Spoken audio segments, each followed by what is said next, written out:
నమస్తే శ్రీ మాత్రే నమః శ్రీ గురుభ్యో నమః. మనకి ఖగోళ శాస్త్రంలో జ్యోతిష్యంలో రకరకాల గ్రహాలు కొంతమంది కొన్ని సంయోగాలు జరుగుతూ ఉండడము, అందులోనూ మరీ ముఖ్యంగా యోగాలు అనేవి మనకి కొన్ని గ్రహాలు కలవడం వల్ల విపరీతంగా యోగిస్తుంది. అది దేశకాలమాన పరిస్థితుల్లోనూ ఇటు రాసుల పరంగా మనుషులకు మిశ్రమ ఫలితాలు ఇవ్వడము అది మనకి తెలిసిన విషయమే. అయితే ఇప్పుడు మనకి జూన్లో భాస్కర రాజ యోగము అనేది అత్యంత యోగించే ఈ యోగము సూర్యుడు బుధుడు వల్ల, అంటే వీరిద్దరి యొక్క సంయోగం వల్ల జరిగే ఈ భాస్కర రాజయోగం అనేది అత్యంత అత్యుత్తమమైన రాజయోగము. అయితే ఈ రాజయోగము సూర్యుడు బుధుడు కలయిక వల్ల ఎలా ఏర్పడుతోందంటే, బుధుడు సూర్యుని కంటే 28 డిగ్రీలకు మించి దూరం వెళ్తారు. వాళ్ళిద్దరి డిస్టెన్స్ 28 డిగ్రీస్కి దూరంగా ఉండడం వల్ల ఈ రాజయోగం అనేది ఏర్పడుతోంది. అయితే దీనివల్ల మరొక విశేషం ఏంటంటే, బుధుడు సూర్యుడికి దగ్గరలో తిరిగే అవకాశం కూడా ఇక్కడ ఖగోళంలో ఏర్పడుతోంది. వీళ్ళిద్దరూ ఒకానొక సందర్భంలో ఈ తిరగడంలో మిథున రాశిలో కలుసుకోవడం వల్ల ఈ రాజయోగం అనేది ఏర్పడుతోంది. అయితే ఈ భాస్కర అంటే ఏంటంటే అత్యంత ప్రకాశవంతమైనది అనే అర్థం అనమాట.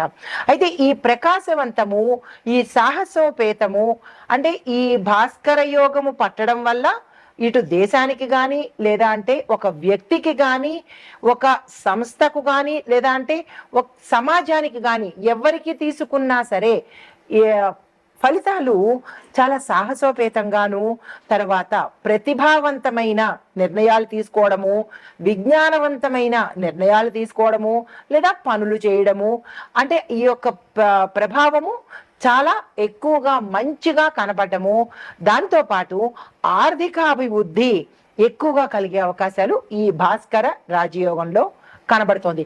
అది ఎప్పుడు జరుగుతోంది అంటే కనుక జూన్ నెలలో జరగబోతోంది. అయితే ఇది ఎలా ఏర్పడుతుంది అనే సంశయము రావచ్చు. అయితే ఈ యోగం ఏర్పడడానికి ముందుగా సూర్యుడు బుధుడు ఒకే కంజంక్షన్ లో ఉండాలి, అది మొదటి పాయింట్. తరువాత వీరిద్దరి మధ్య దృష్టి యొక్క సంబంధం కూడా ఒకే కోణంలో ఉండాలి. తరువాత ఈ ప్రధాన కంజంక్షను బుధుడు కంబస్ట్ అవ్వకూడదు. వీళ్ళిద్దరూ ఒకేలాగా ఉండాలి, కానీ అస్తంగతం మాత్రం అవ్వకుండా ఉంటేనే ఈ రాజయోగం యొక్క ఫలితాలు ఏర్పడతాయి. అయితే సూర్యుడికి సమీపంలో తక్కువ డిగ్రీస్లో కనుక ఉంటే ఆ ప్రభావము సూర్యుడిని బలహీనపరచకూడదన్నమాట. ఇన్ని కండిషన్స్ మీద మనకి ఈ భాస్కర రాజయోగం ఏర్పడబోతోంది. అయితే ఈ భాస్కర రాజయోగము యొక్క ప్రభావము మనకి జూన్ మొదటి వారం నుంచి, అంటే జూన్ మొదలైన దగ్గర నుంచి సూర్యుడు బుధుడు ఇద్దరు కలిసి కరెక్ట్ కోణంలో, కరెక్ట్ అంటే ఒకే పర్ఫెక్ట్గా వాళ్ళ యొక్క గ్రహ సంచారము మిథున రాశిలో జరగబోతోంది. అయితే దీని యొక్క ప్రభావము, ఈ యోగము యొక్క ప్రభావము 12 రాశుల మీద ఎలా ఉండబోతోంది అనేది ఒక అంశం అయితే, మరి దేశకాలమాన పరిస్థితుల్లోనూ రక్షణ, రాజకీయ, న్యాయ వ్యవస్థ, వాతావరణము, వ్యవసాయము, ఇలా ప్రతి ఒక్కటి మన అంశము మనకి ఉపయోగపడేదే కదా. కేవలము 12 రాశులకే కాకుండా నేను చెప్పేది ప్రత్యేకంగా దేశంలో ఎలా ఉండబోతోంది, వాతావరణ పరంగా ఎలా ఉండబోతోంది, మన రక్షణ వ్యవస్థలో ఎలా ఉండబోతోంది, న్యాయపరంగా ఎలా ఉండబోతోంది, అండ్ రాజకీయ పరంగా ఎలా ఉండబోతోంది అనే ఈ అంశాలన్నిటినీ కూడా మీ అందరికీ తెలియాలి. ఎప్పుడూ మనుషులకే కాకుండా మన చుట్టూ ఏం జరుగుతోంది అనే అంశాలు కూడా ప్రతి ఒక్కరికి తెలియాలి అనే విషయంతో మీ ముందుకు ఈ ప్రత్యేకమైన అంశాలు తీసుకొస్తున్నాను. అయితే మరి ఈ రాజయోగం వల్ల ఏ రాశులకు బాగుంటోంది అనే విషయంలో క్లుప్తంగా చెప్తాను, తర్వాత సవివరంగా చెప్తాను. ముందుగా మిథున, కన్య, తుల, ధనస్సు కుంభరాశుల వాళ్లకు, ఈ రాశుల వాళ్ళకి విపరీతమైన అత్యంత లాభదాయకమైన యోగ్యదాయకమైన విశేషమైన ఫలితాలను ఇవ్వబోతున్నాడు. అయితే ఈ రాశుల వాళ్ళకి ఎలా ఉండబోతోంది అంటే, వీరు అత్యంత సాహసోపేతంగాను, కొత్త కొత్త అవకాశాలు తెచ్చుకోవడంలోనూ, ప్రతిభ ధైర్యము ప్రదర్శించడంలోనూ, విద్య ఉద్యోగము వ్యాపారము మీడియా కమ్యూనికేషను చట్టము అంటే న్యాయము రాజకీయ రంగాలలో ఈ ఎవరైతే ఉంటారో, ఈ నేను ఇందాక ప్రస్తావించిన రాసుల వాళ్ళు ఎవరైతే ఉంటారో వాళ్ళకి విశేషమైన ఫలితాలు కనబడబోతున్నాయి. అయితే మరి మిగతా రాసుల వాళ్ళకి ఎలా ఉండబోతోంది అంటే కనుక కొంత మిశ్రమ ఫలితాలు ఉంటాయి, కానీ అంత విశేషమైన ఫలితాలు ఈ సమయంలో దక్కబోదు. అయితే మరి సామాజిక ఆర్థిక రాజకీయ వాతావరణ రక్షణ న్యాయ వ్యవస్థల మీద ఎలా ఉండబోతోంది అనే అంశంలో రైతులకు, అంటే ముందుగా వ్యవసాయాన్ని చూసుకున్నట్టయితే రైతులకు సాంకేతికంగాను అంటే టెక్నికల్ గాను, సమాచార వ్యవస్థలు అడ్వైజరీ వ్యవహారాలు ముందుగా ఎక్కువగా బలపడతాయన్నమాట. అంటే రైతుల్ని ఎడ్యుకేట్ చేసే విధంగా ఉపయోగపడుతుంది. తర్వాత వర్షాలు కనుక సమయానికి కురిస్తే రైతులకు అత్యంత సంతోషంగాను లాభంగాను ఉంటుంది. ప్రతి ఒక్క రైతు ఆనందంతో నాట్యమాడే సమయము ఈ రాజయోగం అన్నమాట. అయితే తర్వాత మరి ఆర్థిక వ్యవస్థ ఎలా ఉంటుంది అంటే, కొత్త ఆవిష్కరణలు అంటే కొత్త కొత్త ఇన్వెన్షన్స్ ప్రవేశపెట్టడము, పెట్టుబడులతోనూ స్టార్టప్ కంపెనీలకు కమ్యూనికేషన్ రంగంలో ఉన్న సిచ్యుయేషన్స్ ఏవైతే ఉంటాయో వాటిలో ప్రొడక్టివిటీ గ్రోత్ అనేది కనబడుతుంది. తర్వాత ఎంఎస్ఎంఈ సంస్థలు సాంకేతిక పరిశ్రమలు చాలా బలపడతాయి. తర్వాత సామాజిక వ్యవస్థ ఎలా ఉండబోతోందంటే, యువతలో అత్యంత సాహసము ధైర్యము శక్తి ఆత్మవిశ్వాసాలు పెరుగుతాయి. విద్యా పరిశోధన కమ్యూనికేషన్ రంగాలలో కొత్త కొత్త ఇన్వెన్షన్స్ కూడా రాబోతున్నాయి. అయితే మరి న్యాయ వ్యవస్థ ఎలా ఉండబోతోంది అంటే, కొత్త చట్టాలు మనకి పాలసీలుగా త్వరలో అమలు రాబోతున్నాయి. ఈ విషయాలు గుర్తుపెట్టుకోవాలి మీరు. అయితే ఇలాంటివన్నీ ఫ్యూచర్లో జరగబోయేవన్నీ మనకి ముందుగా తెలియచెప్పేదే జ్యోతిష్యం అండి. అందరూ అంటారు జ్యోతిష్యాన్ని నమ్మము అంటారు. కాదు, జ్యోతిష్యాన్ని నమ్మాలి. వాస్తవాలను మన కళ్ళకు కట్టినట్టుగా చెప్పేదే, ముందుగా జాగ్రత్త పడమని చెప్పేదే జ్యోతిష్యం అనమాట. అయితే మరి రాజకీయ వ్యవస్థ ఎలా ఉంటుంది అంటే కనుక, నాయకత్వంలో మన లీడర్స్లో దూకుడుతనము కొత్త కొత్త విధానాలు కూడా ప్రవేశపెట్టబోతున్నారు. అయితే సోషల్ మీడియా కమ్యూనికేషన్ రంగాలలో వివాదాలు ప్రచారాలు కూడా ఎక్కువగా పెరుగుతాయంట.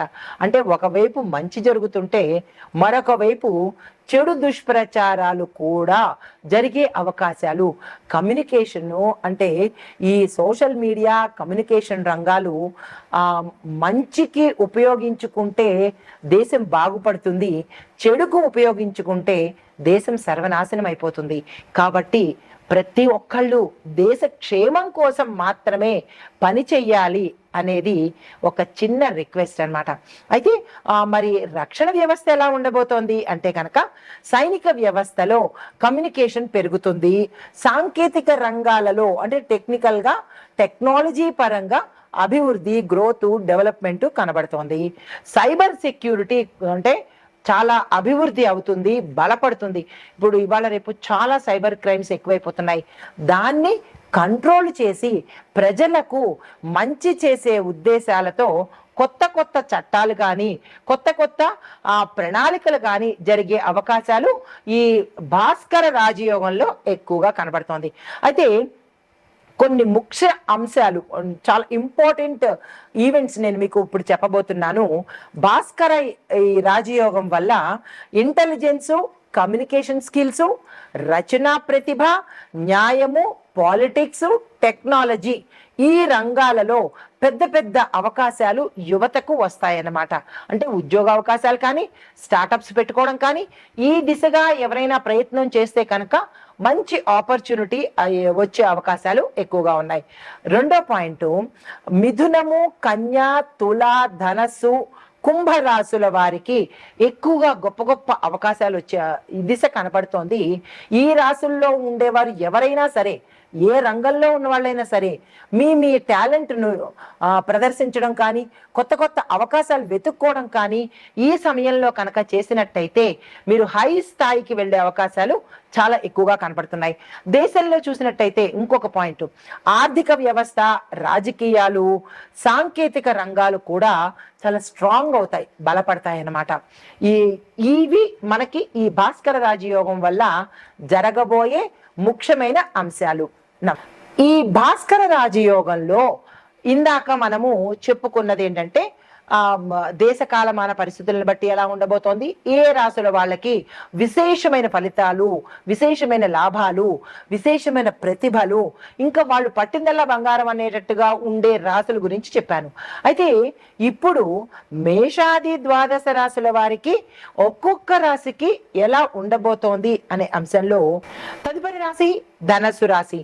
ఈ రాశిలో గ్రహస్థితి అనగా సూర్యుడు మరియు బుధుడు మిథున రాశిలో సంచారం చేయడం వల్ల ఈ భాస్కర రాజయోగంలో యొక్క ఫలితము ఈ రాశిలో వారికి 7వ ఇంట ప్రభావం చూపిస్తోంది. ఆ 7వ ఇంట ప్రభావం దేని మీద ఉంటుంది అంటే కనుక వ్యాపార భాగస్వామ్యాలు విశేషంగా కలిసి వస్తాయి.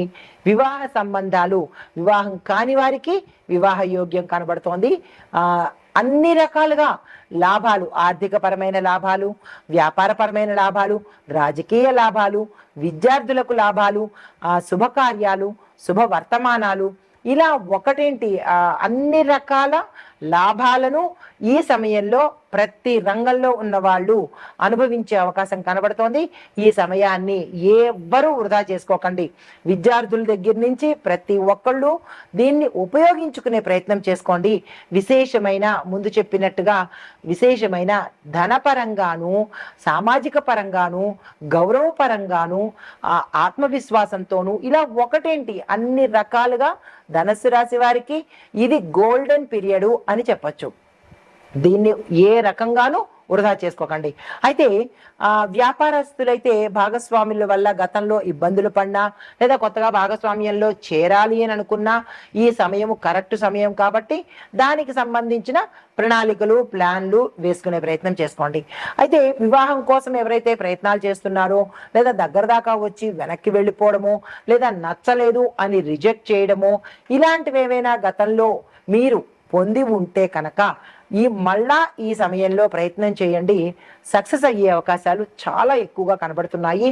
మీకు అనుకూలమైన స్థితిలో ఈ సమయం ఎక్కువగా ఉండబోతోంది. మరీ ప్రత్యేకించి కుటుంబ పరంగా భార్యాభర్తల మధ్య ఏవైనా చిరాకులు రావడం కానీ, అంటే మన లగ్నం నుంచి సప్తమానం కళత్రయోగం కాబట్టి వివాహాల కోసము, భార్యాభర్తల అన్యోన్యం కోసము, కుటుంబం కోసము సప్తమ స్థానంలో సంచారం చేస్తుంటే విశేషమైన ఫలితాలు ఉంటాయి. దాన్ని మీరు ఉపయోగించుకునే ప్రయత్నం చేసుకోండి. అయితే మీకు చెప్పదగిన పరిహారము, మీ రాశి రీత్యా మీకు గురువు అధిపతి కాబట్టి గురువారం రోజు విష్ణు సహస్రనామ పారాయణ తప్పనిసరిగా చేసుకోండి.